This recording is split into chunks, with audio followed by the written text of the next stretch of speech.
Well, we have a little bit of breaking news here coming from the chat. I did see somebody, Matthew Gregory, here posting in the chat. The Bears have actually traded for Ryan Bates, an offensive lineman, a center from the Buffalo Bills for a 5th-round pick. So Ryan Poles already getting to work here, building the trenches. This is to show where we want to talk about the trenches, and that was something that we had kind of speculated on. I think they're going to still potentially look at center in the draft, but because of the uncertainty of where they may or may not pick in the 2nd round, depending on a move back of a trade or trading Justin Fields, there's a kind of a waiting period after number 9 and then to all the way to the 3rd round.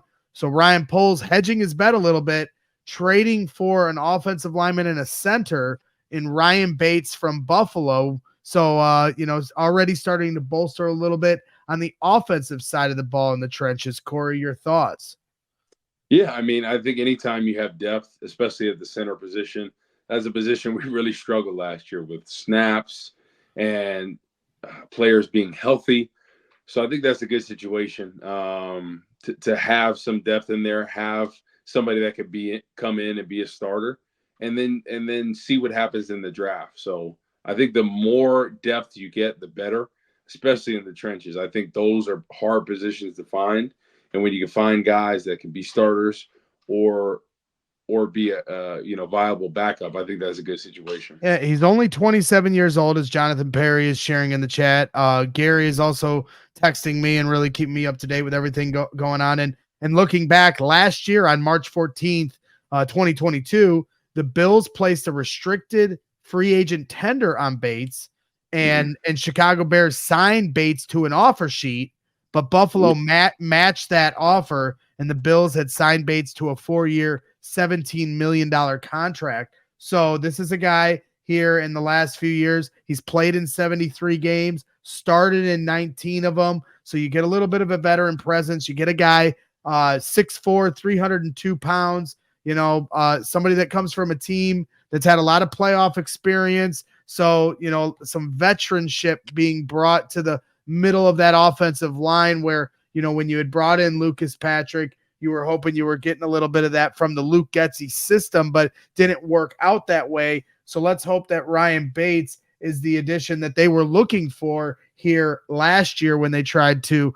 offer him, when they signed him to an offer sheet and couldn't get the door closed on that deal. So this is exciting. I mean, hey, there's a little bit of a breaking news show talking about the trenches. We titled the show The Trenches, trying to, we talked a lot about the quarterback decision here in the first half of the show, but here we are talking about the trenches and some breaking news drops in the middle of talking about the trenches here on CHGO Bears After Dark.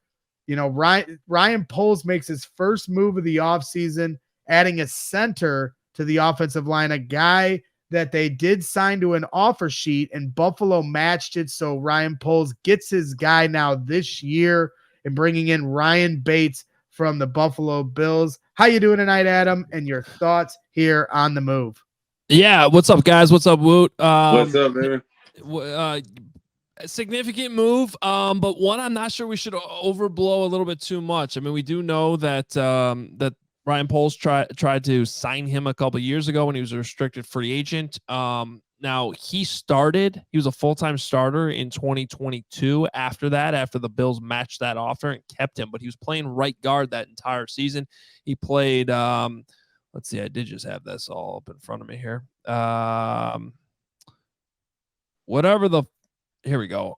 Not all. So 810 snaps in 2022 were played at right guard, and 135 were played at center.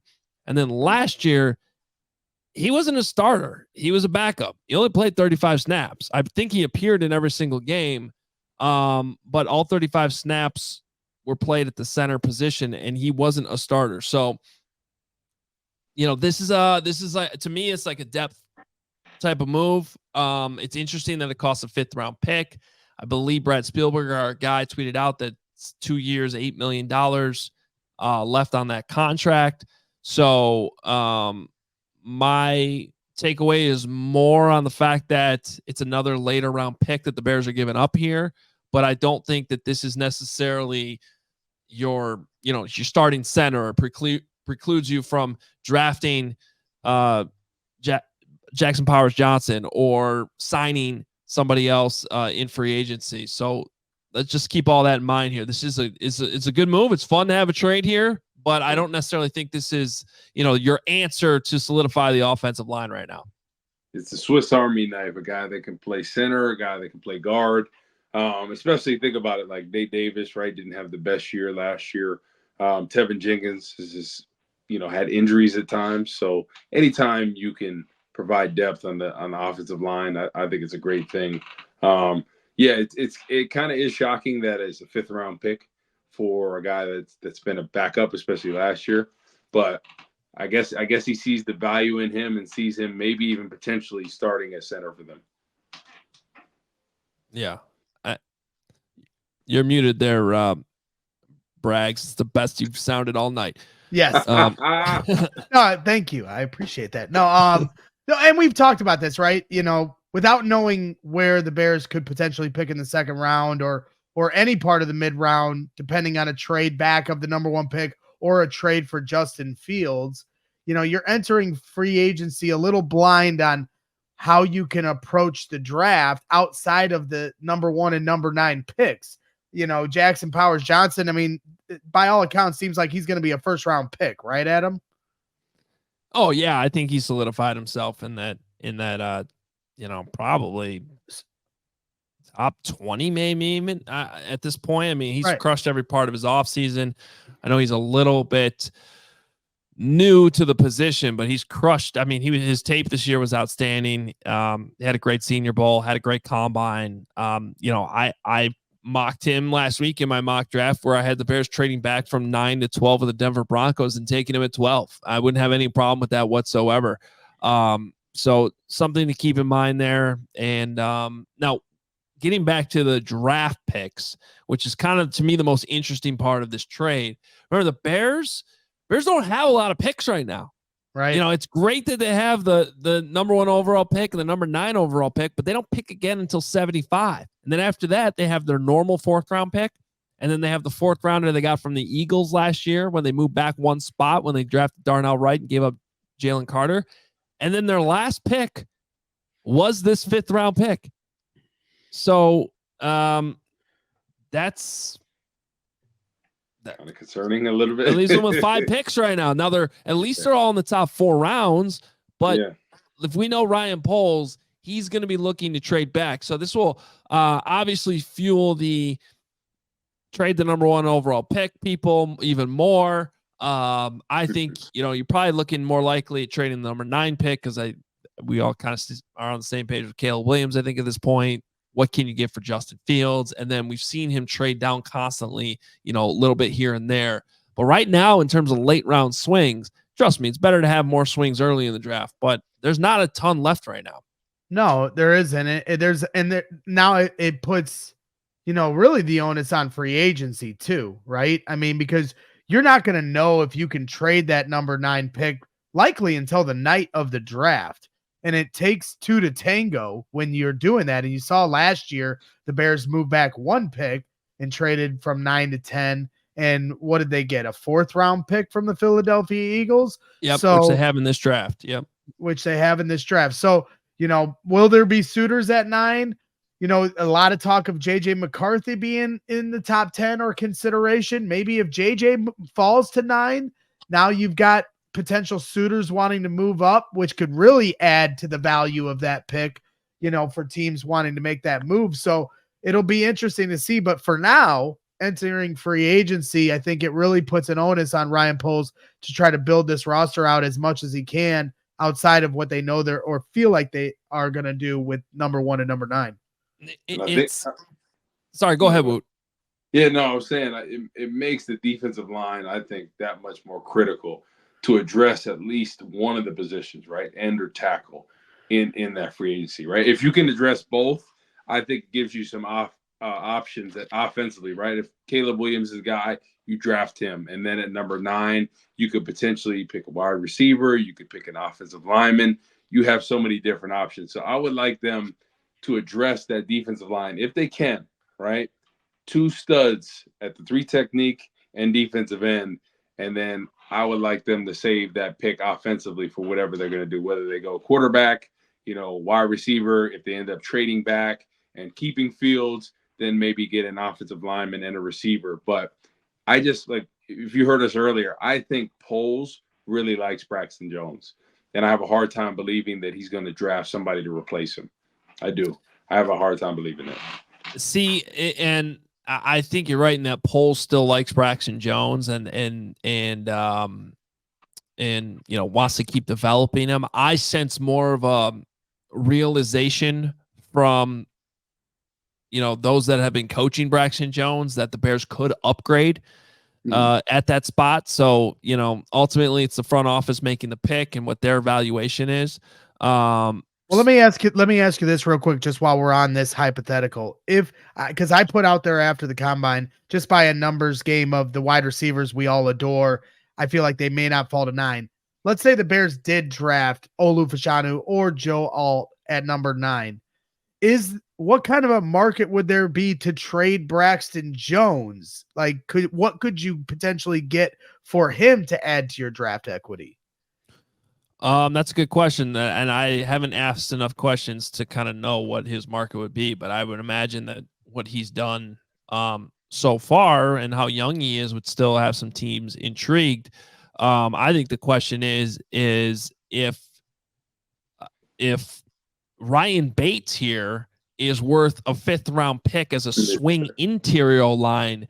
Do you really want to trade, whatever that someone's willing to trade you for Braxton Jones? Is that enough to get you off of the idea of Braxton Jones as your swing tackle, which is perhaps where he ought to be if you're going to make that move and draft somebody that high? And just to be clear, I don't think the Bears are necessarily motivated to upgrade from Braxton Jones. I think if the right prospect or the right free agent is available at their price that they're willing to pay there, then they would go down that road and explore it. But that's different from making it, top tier need like Darnell Wright obviously was last year when they said, look, we got to get something, either left or right tackle. We got to upgrade this line.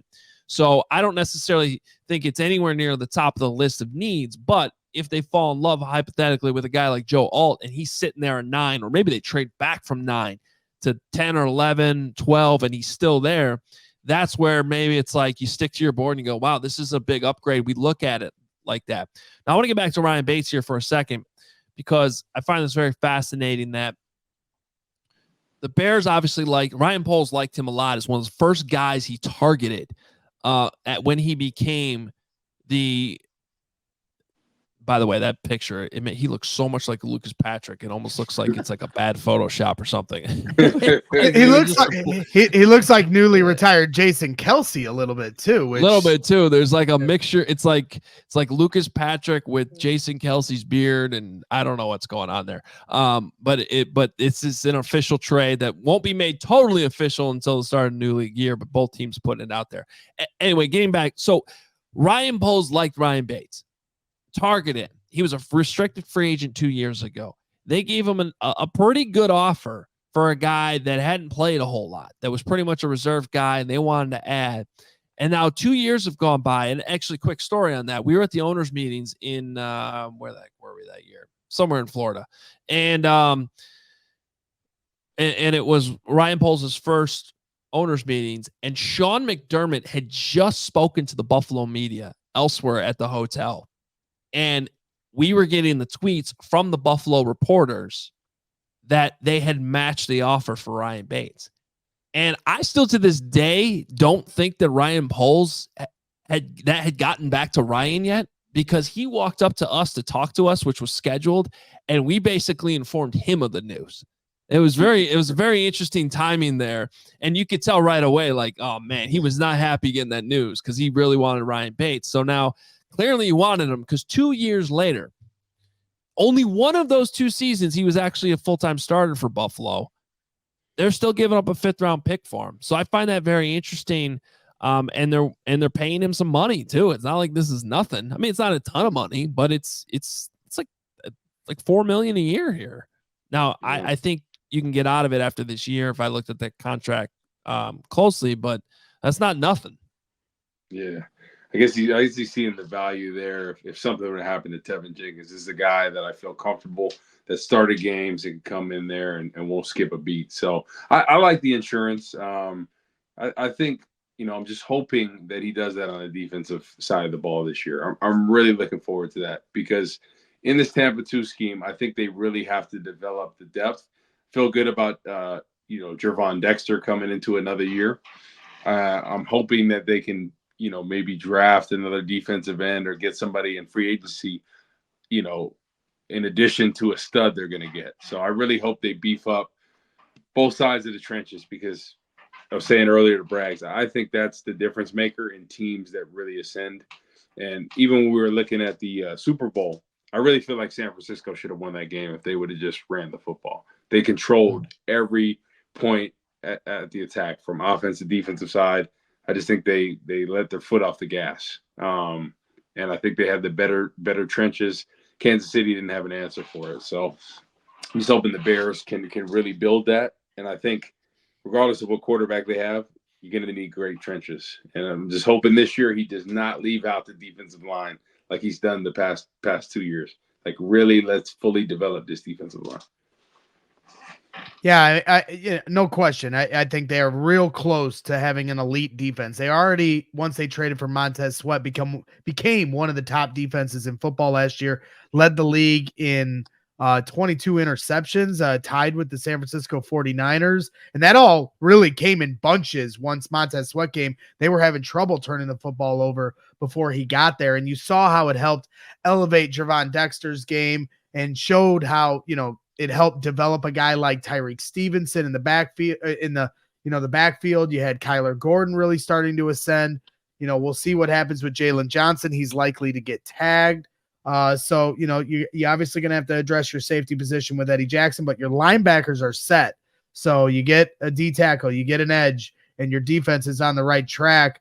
But this offensive line certainly is interesting, Adam. You're bringing in a veteran center, kind of hedging your bets, a little bit of a Lucas Patrick vibe to this, and waiting to see how things unfold with the draft and what kind of center will fall to you.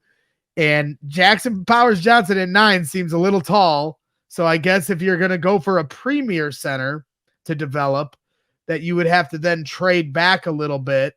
And that kind of kills two birds with one stone, where you can take the top center that's, a guy that understands the outside zone concepts. He was really placating the Bears fans on Saturday morning at the combine, talking about deep dish pizza and reciting SNL lines saying "Duh Bears." So he knew how to hit all the right buttons with Chicagoans. But then you could also, if you were to trade back and take a guy like that, put yourself back into those middle rounds on day 2. Yeah, and I think you hit it on the head there, in that this is kind of, hedging bets ahead of free agency. In at a minimum, bolstering your depth. I mean, that we knew Cody Whitehair was going to be gone when the season was over. We knew pretty much with certainty that Lucas Patrick would be gone too, especially once Luke Getsy was fired, because that was basically a Luke Getsy signing. So you had to replace these guys anyway. And no matter who your quarterback is, whether it's Justin or Caleb or anyone else, but especially a rookie, I mean, you really got to bolster this offensive line. You got to be able to spend some money. So, $4 million a year for a backup interior swing guy. And let's be honest about what the Bears have right now. They have a left guard that could be really, really good when he's out there, but he's not always out there. And I know they like Tevin Jenkins, but he's not a for sure thing that you can count on. So you got to have somebody there that can reliably back him up. You need to have a center that, like, it sounds so simple, but literally a center who can snap the ball. Because, like, at times they didn't have that last year. And so, Ryan Bates can do that too. And then same thing at right guard, where Nate Davis, I thought was sort of up and down in his first year with the Bears. I thought he had some really good games, and I thought he had some other games that I thought were quite frankly disappointing. So, you got to have depth at these spots, and Ryan Bates is somebody that can probably in a pinch play any position on your offensive line, but especially those 3 interior spots. And so this is kind of like replacing Cody Whitehair and Lucas Patrick in one with a guy who's much younger. I just saw his RAS score. Kevin Fishbane posted the graphic, and he was off the charts coming out of Penn State with his RAS score 9.56. So we know that's something that Ryan Poles values, and in this offense they value, and so he's going to be able to run the scheme that they want to run, and perhaps that'll make it better for him in Chicago than maybe Buffalo. Yeah, 100%. Some of the names on Saturday morning that I talked to some different centers at the NFL Combine that the Bears have met with. Obviously, Jackson Powers Johnson, the Penn State center, Hunter Norzad, who, if you go back to our CHGO Bears clip on Twitter, he really had a nice detailed response of his technique, snapping the ball, getting off the ball, and really understanding leverage and his footwork. He also played with Olu Fashanu, so he talked a little bit about that. Cedric Von Pran from Georgia, another center that the Bears did meet with. Oklahoma center Andrew Ryam said he had met with the Chicago Bears, feels like he fits in the outside zone scheme.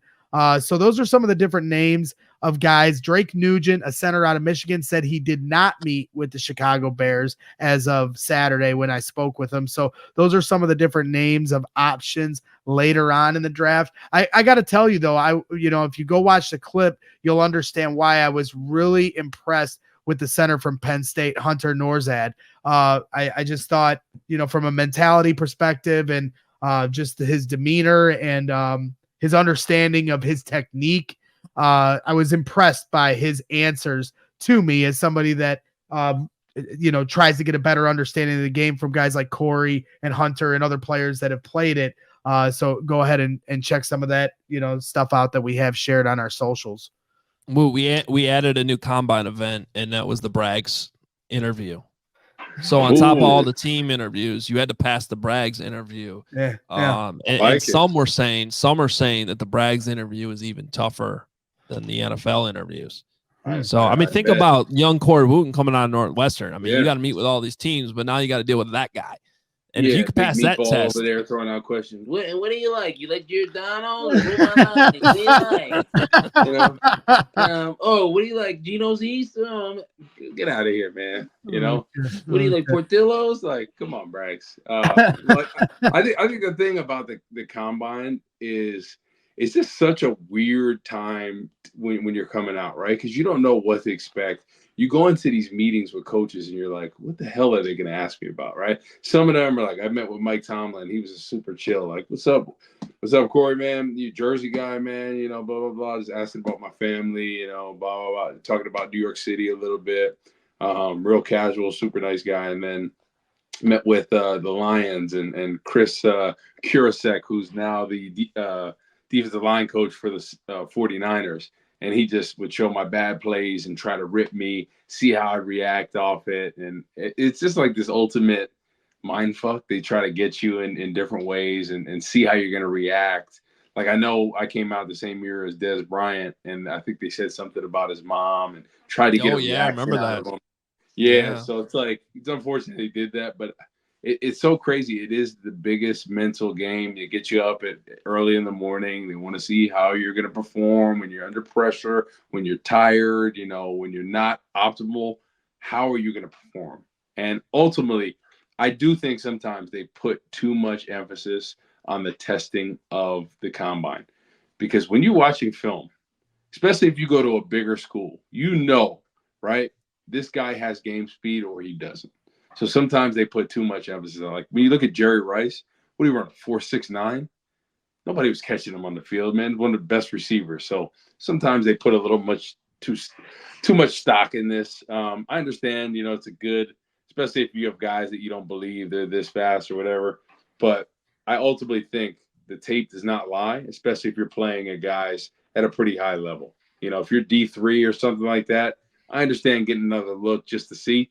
Because if you're an elite player at D3, you're probably way faster, way stronger, way better of a player than most of the guys out there. Yes, the tape never lies, as my guy Draft Dr. Phil would say. Jake Flanagan here in our chat. Jake Flanagan asking, Woot, did they ever ask you if you had any ties to the mob?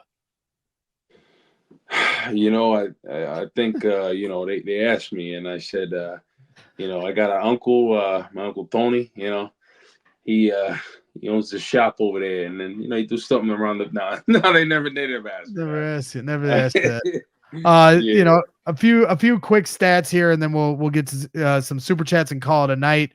Brought in by our super producer Steven, so I appreciate him looking out. Snaps at right guard, 810 snaps. Snaps at center, 135. Pressures allowed, 28. Only 1 sack allowed.